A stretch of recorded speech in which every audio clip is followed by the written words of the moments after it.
will be quite different. We'll start out with the business part of it, and then we'll move into the healing part of it. And we will be having Bedford lead us through emotional freedom technique, tapping. And we have Teresa, I hope I say your name right, Moucha, who will be leading us through sound bath, sound massage. And if you were here a couple of weeks ago, you know I talked about the vagus nerve, and that we want, when we want to manage our stress, stimulating the vagus nerve helps us to reduce our stress. And the vibration that you're going to be feeling and being bathed in is a great way to unhook from thinking and worrying and planning. Just kind of let all that go and let yourself feel the vibration and come to a place of peace. My part of it today is to talk about healing, emotional healing. And I had the opportunity to experience inner child work, communication, this last week using visualization. So for those of us who experienced along the way some trauma in our childhood, this is a way to bring the resources of your adult self to communicate and hear the message from the child self and be there for one another. I will read a poem I wrote this week in honor of that, and it's called Children Know Their Inherent Worth. Children know their inherent worth. When a person, mother, father, relative, neighbor, devolves into veiled or violent threats, abandonments, or twisted coercions, and a child cries out, broken-hearted, against the cruel errors, it is a child who knows their inherent worth. When a person devolves into veiled or violent threats, abandonments, or twisted coercions, and a child hides speechless in corners, shadowed in safety from cruel errors, it is the child who knows their inherent worth. When a person devolves and a child scratches their way into open air, shouting against the night's cruel errors, it is the child who knows their inherent worth. When a person devolves and a child stuffs their belly to fill the hollowed out hurts of cruel errors, it is the child who knows their inherent worth. These are the tools, the behaviors, the life vests a child wears. And when the child grows into adulthood, these are the tools, the behaviors, the protectors that reel the adult back to one's inner child who knew their inherent worth. This is the lesson, dear bruised adult. Listen and hear it well. It is the job of grown-up self to pull out the cell phone, grab some cash, jump in the car, call adult friends, affirm gently and repeatedly, I got you, I hear you, I've got a voice now and know how to use it. Together, we name the error and say, you are good. We are good. I got you. Then walk kindly hand in hand through day and night.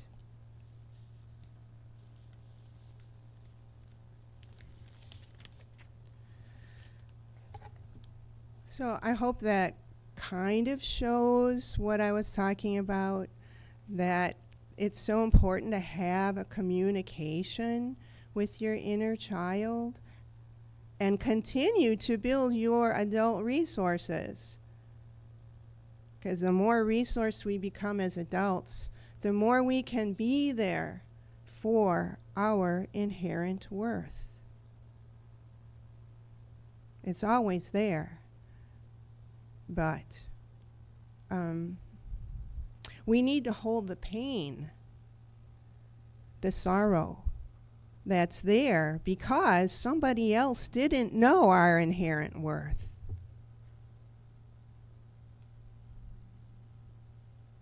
So, in this lovely little book that Deb has been, I believe this is true, or is it Karen, leading people through the power of faith to heal. Who's been doing that?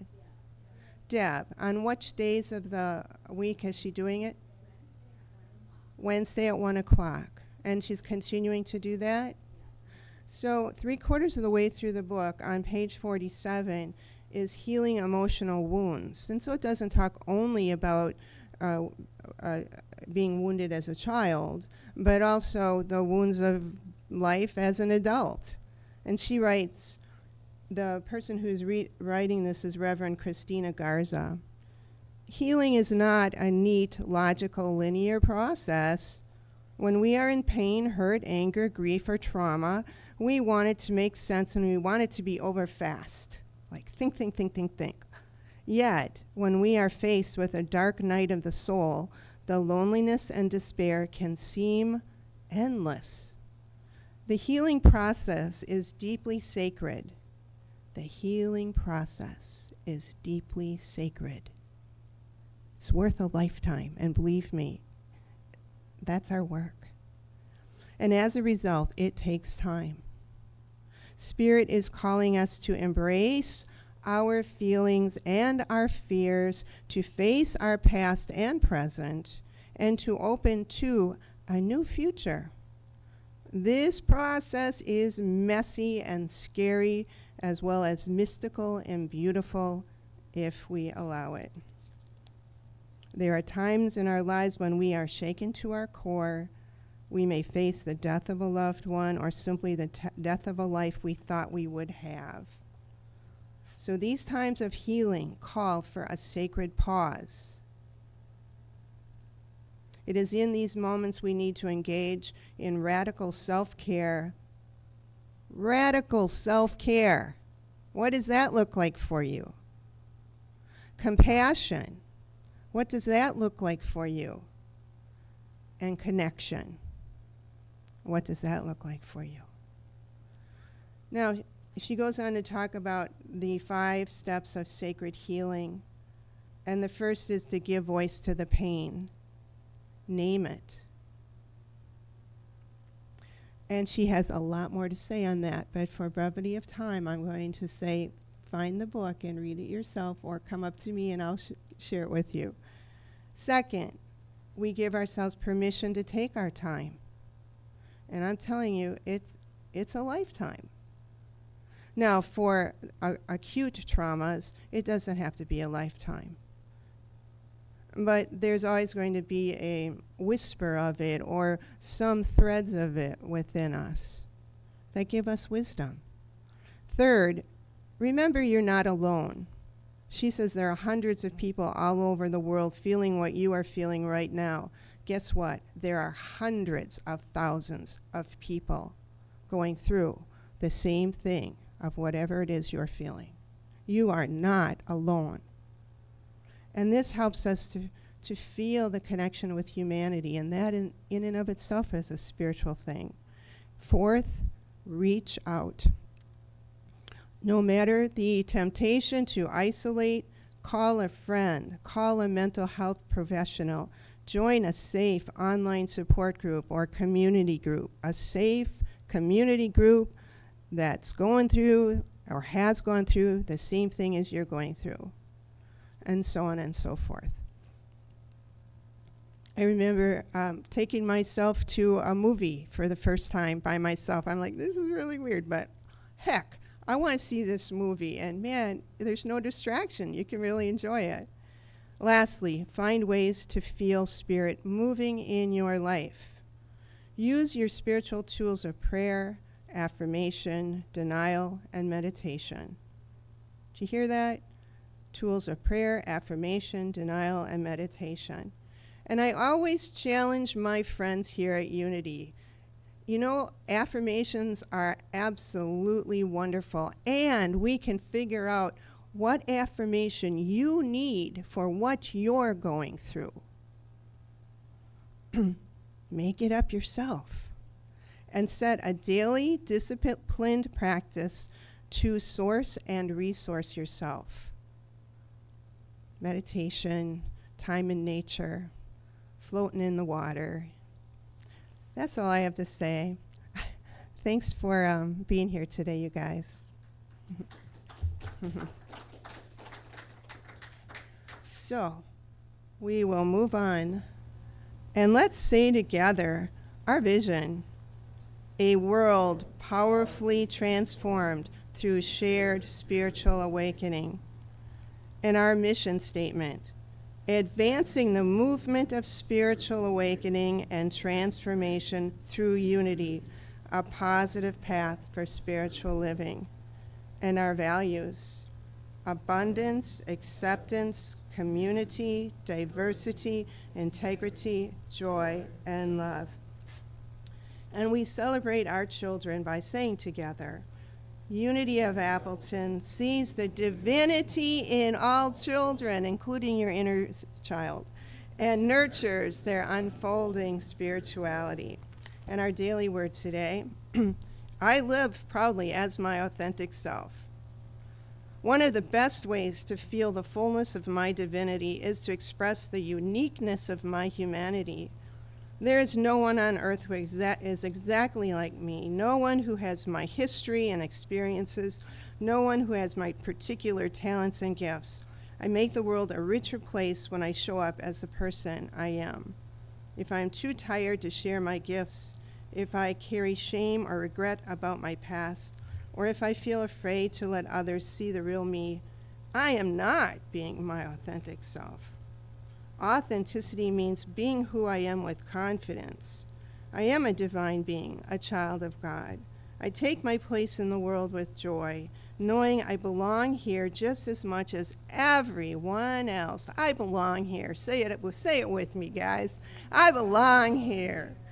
Rooted in my divinity, I celebrate my humanity by being my authentic self. And this comes from Romans 4. All who are led by the Spirit of God are children of God. Hey, good thing I talked about inner child today. So let's say together, authentic. I live proudly as my authentic self.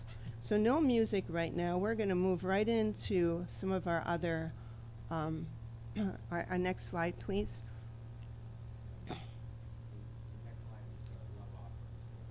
Oh, okay.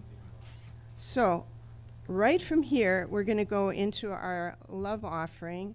And I think maybe what we'll do today is on your way out, the collection lovely wooden bowls are on the white coffee table. So please make sure you drop your love offerings there. Okie doke. Thank you. And I believe this is where I get to introduce Bedford. Now, Bedford's going to come up first with emotional freedom technique, and then Teresa will come up with the sound massage. And when Teresa's done, I will let you all know, and then Tom's going to play music. Now, you can stay resting and centered as long as you want. But when you're ready, the cafe is open downstairs, and there's about 35 pounds of vegetables from our garden that need to be eaten, either by you or else some needy people. Okay, I think I'm done. Have fun, you guys. Hey, Bedford, come on up.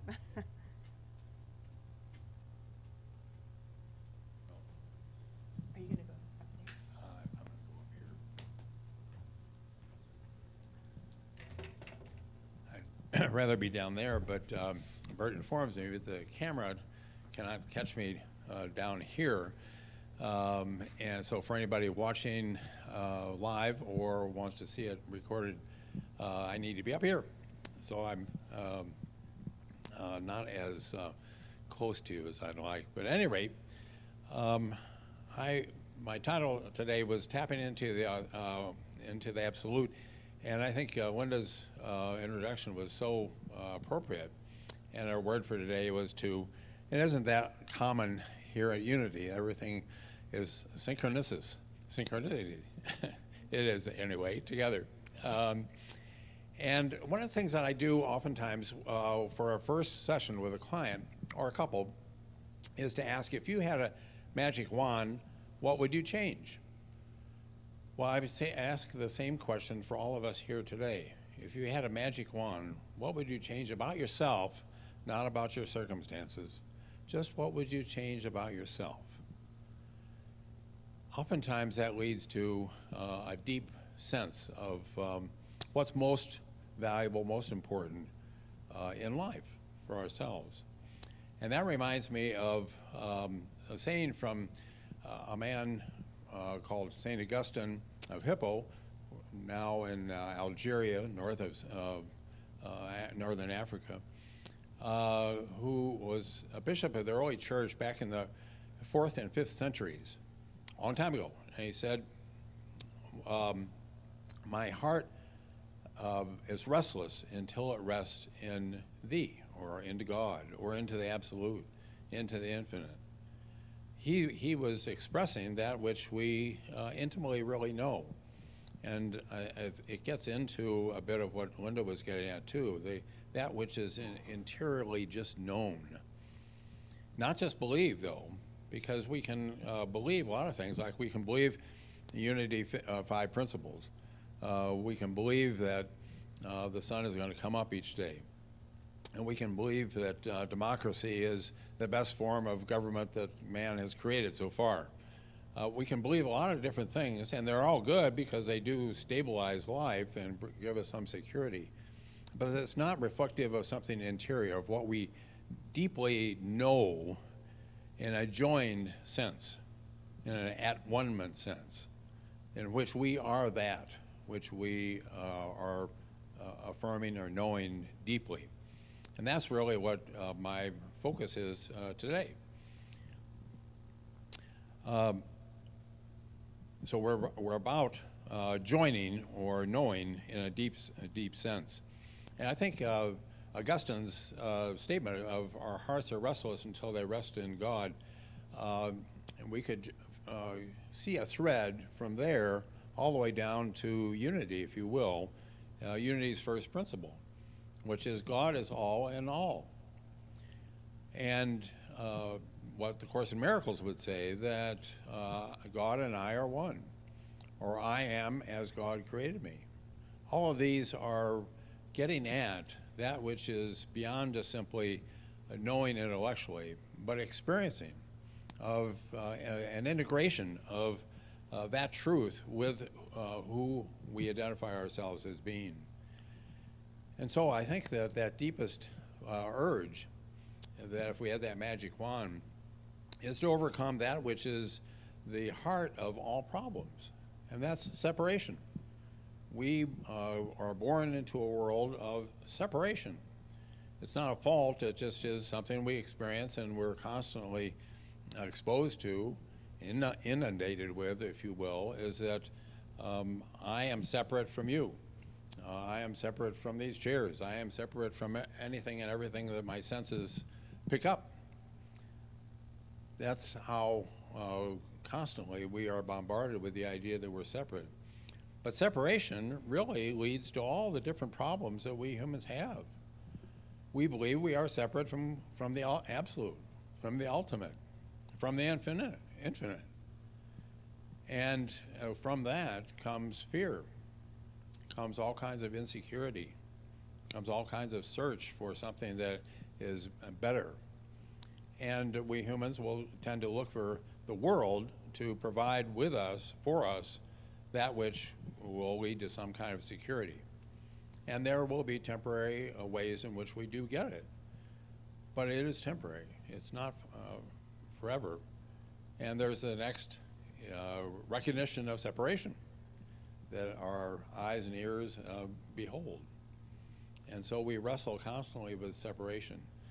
The only really resolution is to recognize that in a deep sense, and I mean recognize, not achieve, that we're not separate. And that's the point this morning, is to recognize we're not about having to achieve it. We can do all kinds of things. I wouldn't be in my professional world of therapy if I didn't believe that there's ways to help us clear the way towards recognition. But it's not an achievement. It's getting clearer to recognize what is ultimately the reality. We are one with God, with Absolute. The more we get that, and it is getting it, it's not achieving it, the more at peace, the more stable, the more secure, the more joyous, the more loving we achieve.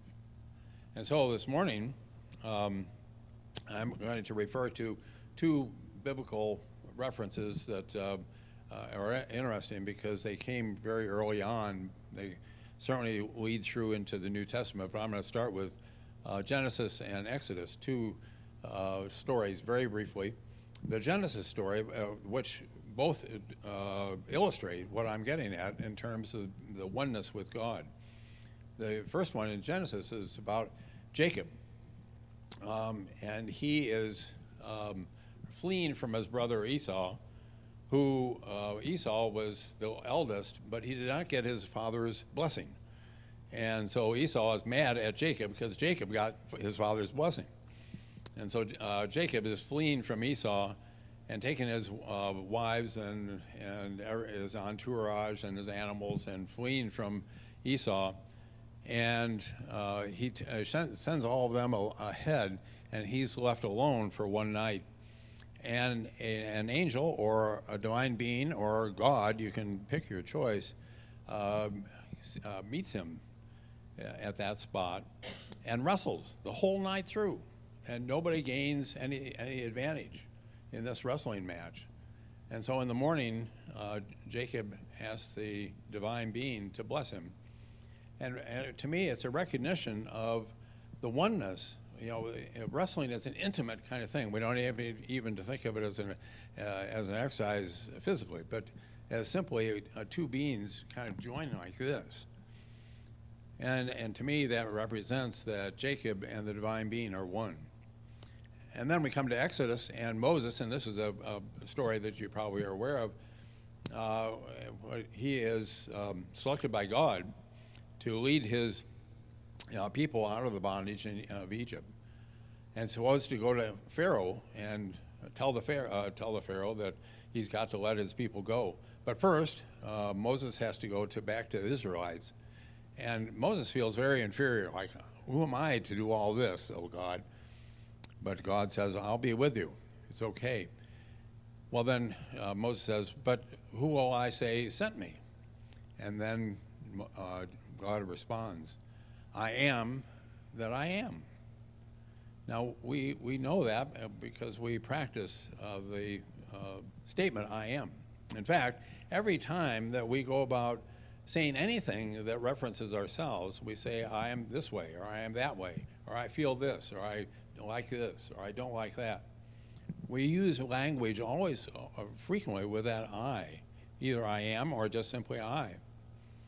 We're referencing the divine, but too often, myself included, only think of it as a human faculty, that I like this, okay, as a human, that's what I like, or I don't like that, and it simply is that's the whole end of it, if you will, that I keep referencing my humanity in terms of what I am thinking about or feeling about, but not the divinity that actually is being recognized and owned by the I am statement, as God said to Moses. So that's one of the things that I'm asking you today, as we move ahead, and we'll be doing some tapping now, is take a moment to think of any statement that you commonly make or are maybe feeling right this moment about I. I am thinking this, or I am thinking that, or I'm feeling this, or I'm feeling that, or I'm anticipating this, or I'm anticipating that. Just think a moment for any I statement that might go through your mind right now.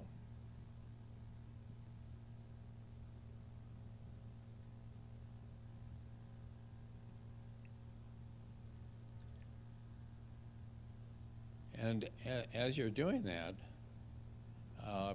become aware that you are God speaking that. You have the human mind speaking it, that's true, but you are God speaking that. You are referencing the divine within you that's not separate from your humanity. As soon as you use the pronoun I and or I am, you are identifying with the infinite, with the absolute. You cannot get any more to it, if you will, than that recognition when you're using that language, that is the case. And so it's okay to recognize it on the human level, that I like this or I don't like that. That's fine. But simultaneously, what if you also recognize that that's the divinity within me? That is me, and I'm not separate. No separation any longer. Richard Rohr, a popular Catholic priest, writes extensively, said that anticipating the presence of God is an error. We're always in the presence of God.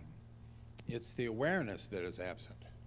And so today, we're simply trying to help you and me and all of us be aware of the fact that the presence of God is within and is identified with, is merged with, as soon as you use the pronoun I.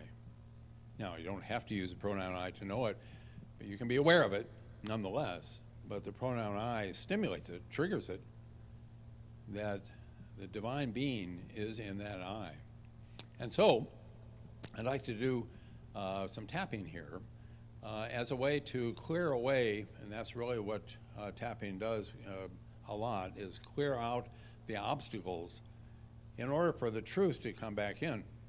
So the formula is basically we're telling our nervous system to release X and replace it with Y. And our nervous system knows how to manage input under the right stimulation. And the tapping is simply a method of doing that. There's over 200 different studies that show the efficacy of it. So I can assure you there's a lot behind it that demonstrate how powerful it can be to clear out the obstacles to believing we're not separate. And that's really what we're after. Let's get rid of the idea that we're separate. Now, our senses are still going to give us images and information that tell us we're separate. Okay, that's okay. It's not a denial of what your senses are saying. It's just that you can be aware, in spite of the information from sensory input, that you're not separate. Even as I experience separation, I'm not separate. It's a paradox, but it's really true. And so the tapping that we're going to do now is a way to take out the most elemental, the most primal obstacle that we humans accumulate that create all the other issues that you and I experience in life, and that is that we're separate. We're separation. And if we could take that out like that, that's what I would say the magic wand could do.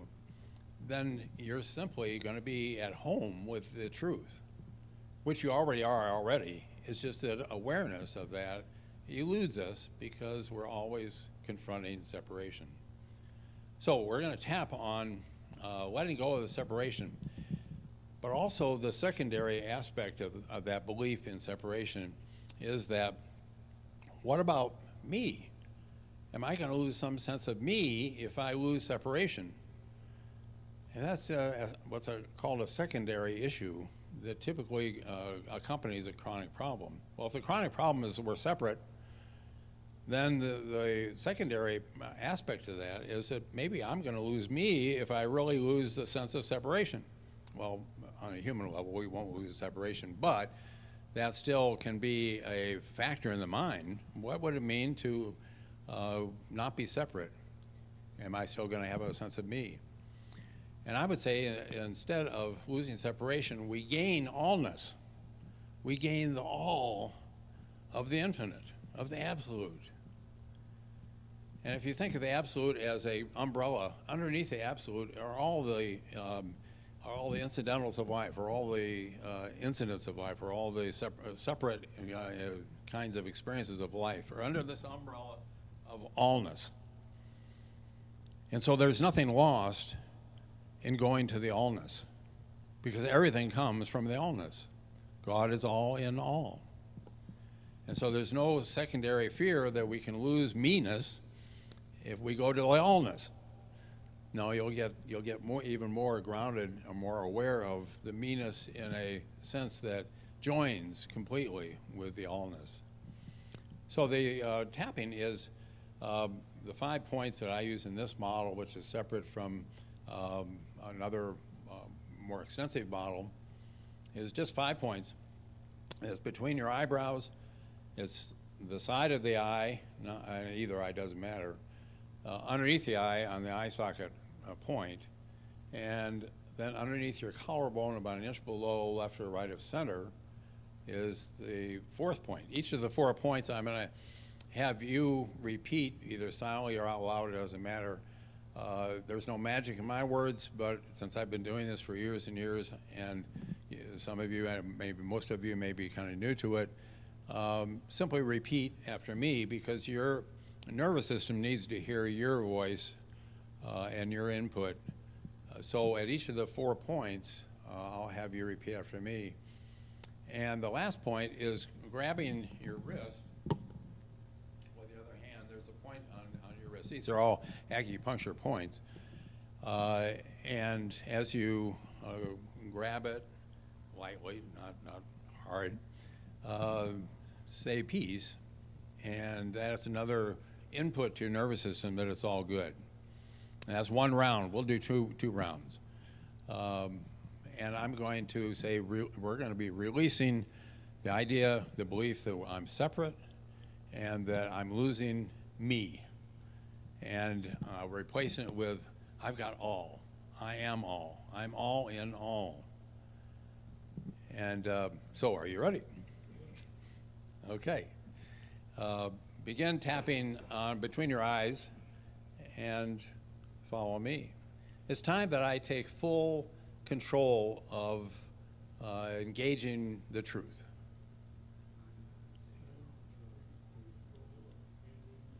It's time that I realize I am the truth itself.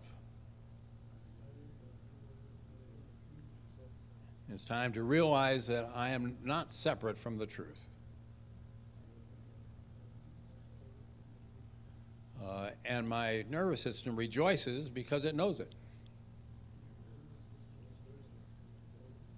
I'm not attaining something, I'm discovering. Discovering it's always been present. I don't lose anything of me, I gain everything of all. Inside the eye. It's time for me to be in alignment with the truth. No longer fearing separation. Anytime that I have any negative feeling or experience, I'm feeling separate.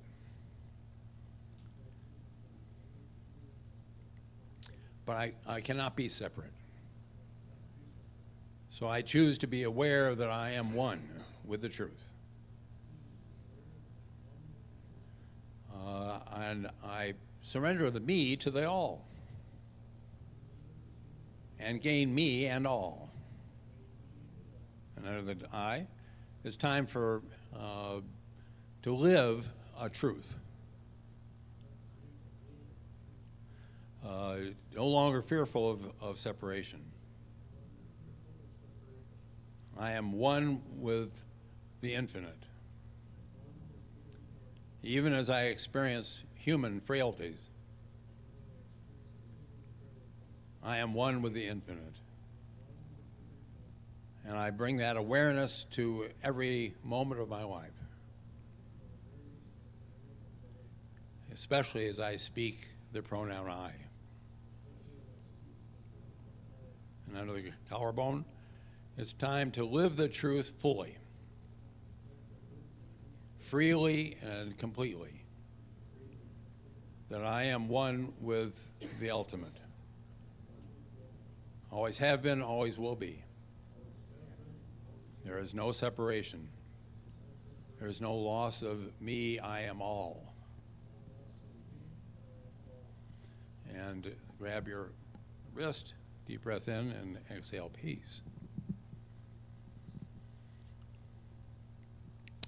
And now, in light of time, I'm going to simply, instead of doing another one, I'm just going to ask you once again to think of an I statement. Think of how I'm feeling, or I'm thinking, or anticipating, or anything, any other thought in mind of what, of being or doing what you're going to be or do, or what you are right now, thinking and feeling.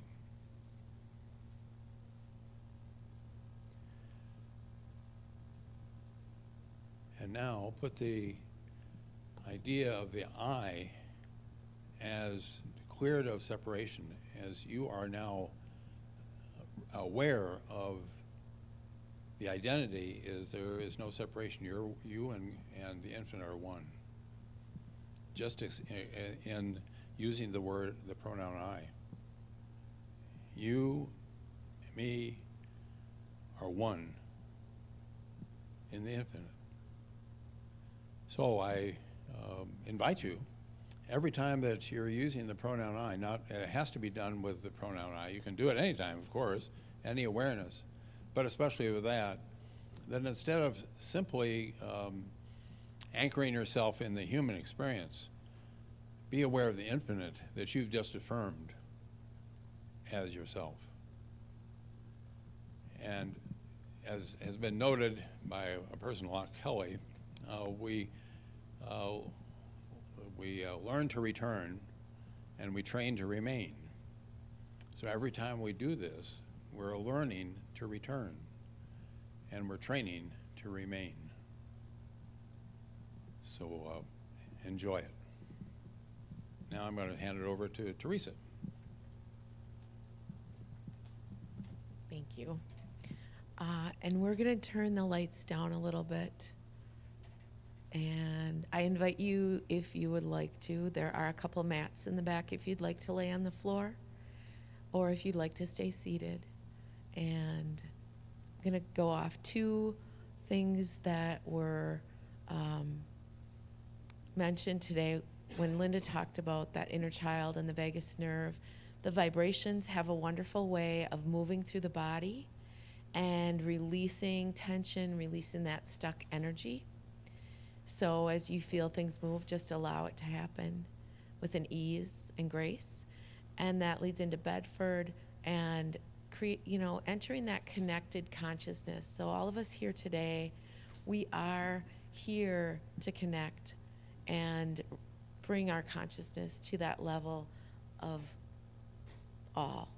So I hope you all can get there after the sound. So the vibrations will move through, and we'll use that intention set with Bedford, or you can set a new intention as you bring, I'll just move you through the body a little bit before I start the sound. And I have essential oil with frankincense, Palo Santo, and sandalwood, and it's called Spirit. So if you'd like a little bit of essential oil on your wrists, It's nice to take a few inhales through the nose, exhale through the mouth, and really come into the moment. And then we'll get started.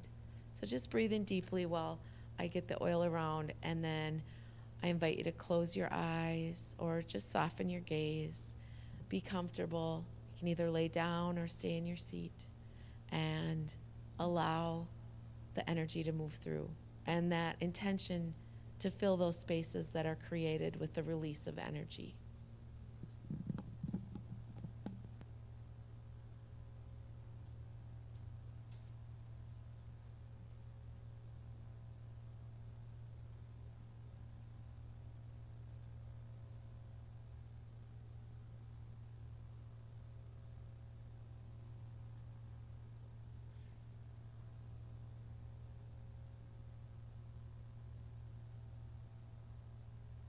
Rub the wrists together, the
You may remain in this state of peace as long as you wish. Tom's going to play a little guitar meditative music, and at any point when you're ready, you can gently get up and make your transitions. And